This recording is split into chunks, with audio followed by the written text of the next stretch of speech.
شروع اللہ کے نام سے جو بڑا مہربان نہایت رحم والا ہے۔ الف لام میم۔ کیا لوگ یہ خیال کیے ہوئے ہیں کہ صرف یہ کہنے سے کہ ہم ایمان لے آئے چھوڑ دیے جائیں گے اور ان کی آزمائش نہیں کی جائے گی؟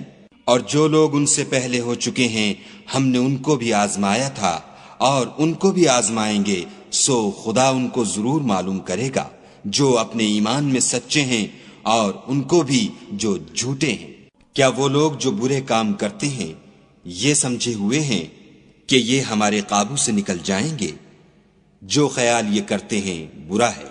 جو شخص خدا کی ملاقات کی امید رکھتا ہو تو خدا کا مقرر کیا ہوا وقت ضرور آنے والا ہے، اور وہ سننے والا اور جاننے والا ہے۔ اور جو شخص محنت کرتا ہے تو اپنے ہی فائدے کے لیے محنت کرتا ہے، اور خدا تو سارے جہان سے بے پرواہ ہے۔ اور جو لوگ ایمان لائے اور نیک عمل کرتے رہے ہم ان کے گناہوں کو ان سے دور کر دیں گے اور ان کو ان کے اعمال کا بہت اچھا بدلہ دیں گے۔ اور ہم نے انسان کو اپنے ماں باپ کے ساتھ نیک سلوک کرنے کا حکم دیا ہے۔ اے مخاطب، اگر تیرے ماں باپ تیرے در پہ ہوں کہ تو میرے ساتھ کسی کو شریک بنائے جس کی حقیقت کی تجھے واقفیت نہیں، تو ان کا کہنا نہ مانیو۔ تم سب کو میری طرف لوٹ کر آنا ہے، پھر جو کچھ تم کرتے تھے میں تم کو جتا دوں گا۔ اور جو لوگ ایمان لائے اور نیک عمل کرتے رہے ان کو ہم نیک لوگوں میں داخل کریں گے۔ اور بعض لوگ ایسے ہیں جو کہتے ہیں کہ ہم خدا پر ایمان لائے، جب ان کو خدا کے رستے میں کوئی ایذا پہنچتی ہے تو لوگوں کی ایذا کو یوں سمجھتے ہیں جیسے خدا کا عذاب، اور اگر تمہارے پروردگار کی طرف سے مدد پہنچے تو کہتے ہیں کہ ہم تو تمہارے ساتھ تھے۔ کیا جو اہل عالم کے سینوں میں ہے خدا اس سے واقف نہیں؟ اور خدا ان کو ضرور معلوم کرے گا جو سچے مومن ہیں، اور منافقوں کو بھی معلوم کر کے رہے گا۔ اور جو کافر ہیں وہ مومنوں سے کہتے ہیں کہ ہمارے طریق کی پیروی کرو، ہم تمہارے گناہ اٹھا لیں گے، حالانکہ وہ ان کے گناہوں کا کچھ بھی بوجھ اٹھانے والے نہیں۔ کچھ شک نہیں کہ یہ جھوٹے ہیں، اور یہ اپنے بوجھ بھی اٹھائیں گے اور اپنے بوجھوں کے ساتھ اور لوگوں کے بوجھ بھی۔ اور جو بہتان یہ باندھتے رہے قیامت کے دن ان کی ان سے ضرور پرسش ہوگی۔ اور ہم نے نوح کو ان کی قوم کی طرف بھیجا تو وہ ان میں 50 برس کم 1000 برس رہے، پھر ان کو طوفان کے عذاب نے آ پکڑا اور وہ ظالم تھے۔ پھر ہم نے نوح کو اور کشتی والوں کو نجات دی، اور کشتی کو اہل عالم کے لیے نشانی بنا دیا۔ اور ابراہیم کو یاد کرو جب انہوں نے اپنی قوم سے کہا کہ خدا کی عبادت کرو اور اس سے ڈرو، اگر تم سمجھ رکھتے ہو تو یہ تمہارے حق میں بہتر ہے۔ تم تو خدا کو چھوڑ کر بتوں کو پوجتے اور طوفان باندھتے ہو، تو جن لوگوں کو تم خدا کے سوا پوجتے ہو وہ تم کو رزق دینے کا اختیار نہیں رکھتے۔ بس خدا ہی کے ہاں سے رزق طلب کرو اور اسی کی عبادت کرو اور اسی کا شکر کرو، اسی کی طرف تم لوٹ کر جاؤ گے۔ اور اگر تم میری تکذیب کرو تو تم سے پہلے بھی امتیں اپنے پیغمبروں کی تکذیب کر چکی ہیں، اور پیغمبر کے ذمے کھول کر سنا دینے کے سوا اور کچھ نہیں۔ کیا انہوں نے نہیں دیکھا کہ خدا کس طرح خلقت کو پہلی بار پیدا کرتا، پھر کس طرح اس کو بار بار پیدا کرتا رہتا ہے؟ یہ خدا کو آسان ہے۔ کہہ دو کہ ملک میں چلو پھرو اور دیکھو کہ اس نے کس طرح خلقت کو پہلی دفعہ پیدا کیا ہے، پھر خدا ہی پچھلی پیدائش پیدا کرے گا۔ بے شک خدا ہر چیز پر قادر ہے، وہ جسے چاہے عذاب دے اور جس پر چاہے رحم کرے، اور اسی کی طرف تم لوٹائے جاؤ گے۔ اور تم اس کو نہ زمین میں عاجز کر سکتے ہو نہ آسمان میں، اور نہ خدا کے سوا تمہارا کوئی دوست ہے اور نہ مددگار۔ اور جن لوگوں نے خدا کی آیتوں سے اور اس کے ملنے سے انکار کیا وہ میری رحمت سے نا امید ہو گئے ہیں، اور ان کو درد دینے والا عذاب ہوگا۔ تو ان کی قوم کے لوگ جواب میں بولے تو یہ بولے کہ اسے مار ڈالو یا جلا دو، مگر خدا نے ان کو آگ کی سوزش سے بچا لیا۔ جو لوگ ایمان رکھتے ہیں ان کے لیے اس میں نشانیاں ہیں۔ اور ابراہیم نے کہا کہ تم جو خدا کو چھوڑ کر بتوں کو لے بیٹھے ہو تو دنیا کی زندگی میں باہم دوستی کے لیے، مگر پھر قیامت کے دن ایک دوسرے کی دوستی سے انکار کر دو گے اور ایک دوسرے پر لعنت بھیجو گے، اور تمہارا ٹھکانہ دوزخ ہوگا اور کوئی تمہارا مددگار نہ ہوگا۔ پس ان پر ایک لوط ایمان لائے اور ابراہیم کہنے لگے کہ میں اپنے پروردگار کی طرف ہجرت کرنے والا ہوں، بے شک وہ غالب حکمت والا ہے۔ اور ہم نے ان کو اسحاق اور یعقوب بخشے اور ان کی اولاد میں پیغمبری اور کتاب مقرر کر دی، اور ان کو دنیا میں بھی ان کا صلہ عنایت کیا، اور وہ آخرت میں بھی نیک لوگوں میں ہوں گے۔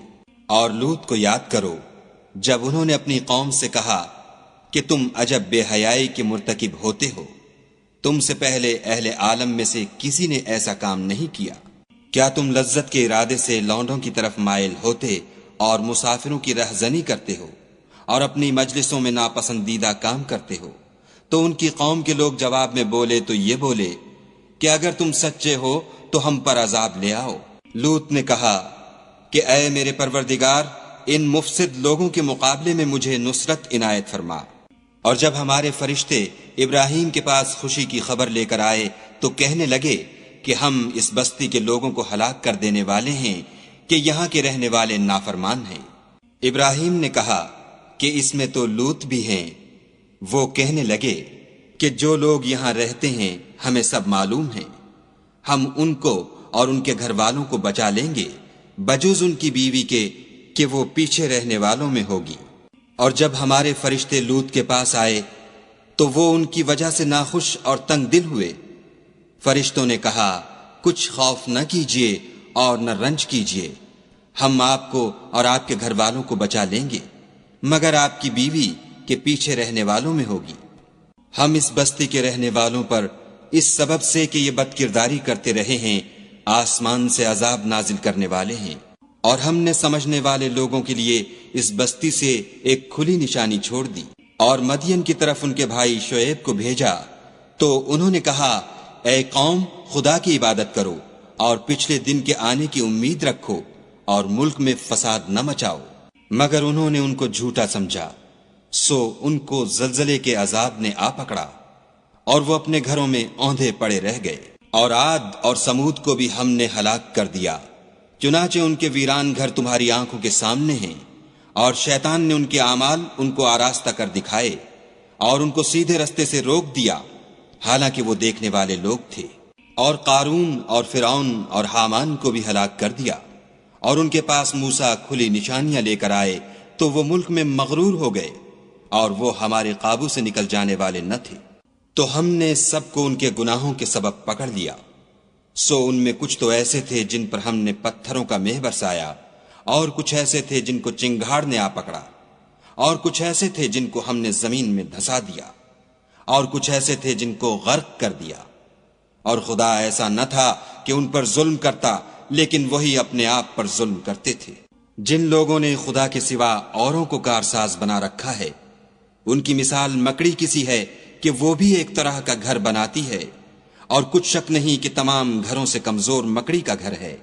کاش یہ اس بات کو جانتے۔ یہ جس چیز کو خدا کے سوا پکارتے ہیں، خواہ وہ کچھ ہی ہو، خدا اسے جانتا ہے، اور وہ غالب اور حکمت والا ہے۔ اور یہ مثالیں ہم لوگوں کے سمجھانے کے لیے بیان کرتے ہیں، اور اسے تو اہل دانش ہی سمجھتے ہیں۔ خدا نے آسمانوں اور زمین کو حکمت کے ساتھ پیدا کیا ہے، کچھ شک نہیں کہ ایمان والوں کے لیے اس میں نشانی ہے۔ اے محمد صلی اللہ علیہ وآلہ وسلم، یہ کتاب جو تمہاری طرف وحی کی گئی ہے، اس کو پڑھا کرو اور نماز کے پابند رہو۔ کچھ شک نہیں کہ نماز بے حیائی اور بری باتوں سے روکتی ہے، اور خدا کا ذکر بڑا اچھا کام ہے، اور جو کچھ تم کرتے ہو خدا اسے جانتا ہے۔ اور اہل کتاب سے جھگڑا نہ کرو مگر ایسے طریق سے کہ نہایت اچھا ہو۔ ہاں، جو ان میں سے بے انصافی کریں ان کے ساتھ اسی طرح مجادلہ کرو، اور کہہ دو کہ جو کتاب ہم پر اتری اور جو کتابیں تم پر اتریں ہم سب پر ایمان رکھتے ہیں، اور ہمارا اور تمہارا معبود ایک ہی ہے، اور ہم اسی کے فرما بردار ہیں۔ اور اسی طرح ہم نے تمہاری طرف کتاب اتاری ہے، تو جن لوگوں کو ہم نے کتابیں دی تھیں وہ اس پر ایمان لے آتے ہیں، اور بعض ان مشرک لوگوں میں سے بھی اس پر ایمان لے آتے ہیں، اور ہماری آیتوں سے وہی انکار کرتے ہیں جو کافر ازلی ہیں۔ اور تم اس سے پہلے کوئی کتاب نہیں پڑھتے تھے، اور نہ اسے اپنے ہاتھ سے لکھ ہی سکتے تھے، ایسا ہوتا تو اہل باطل ضرور شک کرتے، بلکہ یہ روشن آیتیں ہیں۔ جن لوگوں کو علم دیا گیا ہے ان کے سینوں میں محفوظ، اور ہماری آیتوں سے وہی لوگ انکار کرتے ہیں جو بے انصاف ہیں۔ اور کافر کہتے ہیں کہ اس پر اس کے پروردگار کی طرف سے نشانیاں کیوں نازل نہیں ہوئیں؟ کہہ دو کہ نشانیاں تو خدا ہی کے پاس ہیں، اور میں تو کھلم کھلا ہدایت کرنے والا ہوں۔ کیا ان لوگوں کے لیے یہ کافی نہیں کہ ہم نے تم پر کتاب نازل کی جو ان کو پڑھ کر سنائی جاتی ہے؟ کچھ شک نہیں کہ مومن لوگوں کے لیے اس میں رحمت اور نصیحت ہے۔ کہہ دو کہ میرے اور تمہارے درمیان خدا ہی گواہ کافی ہے۔ جو چیز آسمانوں میں اور زمین میں ہے وہ سب کو جانتا ہے، اور جن لوگوں نے باطل کو مانا اور خدا سے انکار کیا وہی نقصان اٹھانے والے ہیں۔ اور یہ لوگ تم سے عذاب کے لیے جلدی کر رہے ہیں، اگر ایک وقت مقرر نہ ہو چکا ہوتا تو ان پر عذاب آ بھی گیا ہوتا، اور وہ کسی وقت میں ان پر ضرور ناگہاں آ کر رہے گا، اور ان کو معلوم بھی نہ ہوگا۔ یہ تم سے عذاب کے لیے جلدی کر رہے ہیں، اور دوزخ تو کافروں کو گھیر لینے والی ہے۔ جس دن عذاب ان کو ان کے اوپر سے اور نیچے سے ڈھانک لے گا، اور خدا فرمائے گا کہ جو کام تم کیا کرتے تھے اب ان کا مزہ چکھو۔ اے میرے بندو، جو ایمان لائے ہو، میری زمین فراخ ہے، تم میری ہی عبادت کرو۔ ہر متنفس موت کا مزہ چکھنے والا ہے، پھر تم ہماری ہی طرف لوٹ کر آؤ گے۔ اور جو لوگ ایمان لائے اور نیک عمل کرتے رہے، ان کو ہم بہشت کے اونچے اونچے محلوں میں جگہ دیں گے، جن کے نیچے نہریں بہ رہی ہیں، ہمیشہ ان میں رہیں گے۔ نیک عمل کرنے والوں کا یہ خوب بدلہ ہے، جو صبر کرتے اور اپنے پروردگار پر بھروسہ رکھتے ہیں۔ اور بہت سے جانور ہیں جو اپنا رزق اٹھائے نہیں پھرتے، خدا ہی ان کو رزق دیتا ہے اور تم کو بھی، اور وہ سننے والا اور جاننے والا ہے۔ اور اگر ان سے پوچھو کہ آسمانوں اور زمین کو کس نے پیدا کیا، اور سورج اور چاند کو کس نے تمہارے زیر فرمان کیا، تو کہہ دیں گے خدا نے۔ تو پھر یہ کہاں الٹے جا رہے ہیں؟ خدا ہی اپنے بندوں میں سے جس کے لیے چاہتا ہے روزی فراخ کر دیتا ہے، اور جس کے لیے چاہتا ہے تنگ کر دیتا ہے۔ بے شک خدا ہر چیز سے واقف ہے۔ اور اگر تم ان سے پوچھو کہ آسمان سے پانی کس نے برسایا، پھر اس سے زمین کو اس کے مرنے کے بعد کس نے زندہ کیا، تو کہہ دیں گے کہ خدا نے۔ کہہ دو کہ خدا کا شکر ہے، لیکن ان میں اکثر نہیں سمجھتے۔ اور یہ دنیا کی زندگی تو صرف کھیل اور تماشا ہے، اور ہمیشہ کی زندگی کا مقام تو آخرت کا گھر ہے۔ کاش یہ لوگ سمجھتے۔ پھر جب یہ کشتی میں سوار ہوتے ہیں تو خدا کو پکارتے اور خالص اسی کی عبادت کرتے ہیں، لیکن جب وہ ان کو نجات دے کر خشکی پر پہنچا دیتا ہے تو جھٹ شرک کرنے لگ جاتے ہیں، تاکہ جو ہم نے ان کو بخشا ہے اس کی ناشکری کریں اور فائدہ اٹھائیں۔ سو خیر عنقریب ان کو معلوم ہو جائے گا۔ کیا انہوں نے نہیں دیکھا کہ ہم نے حرم کو مقام امن بنایا ہے، اور لوگ ان کے گرد و نواح سے اچک لیے جاتے ہیں؟ کیا یہ لوگ باطل پر اعتقاد رکھتے ہیں اور خدا کی نعمتوں کی ناشکری کرتے ہیں؟ اور اس سے ظالم کون جو خدا پر جھوٹ بہتان باندھے، یا جب حق بات اس کے پاس آئے تو اس کی تکذیب کرے؟ کیا کافروں کا ٹھکانہ جہنم میں نہیں ہے؟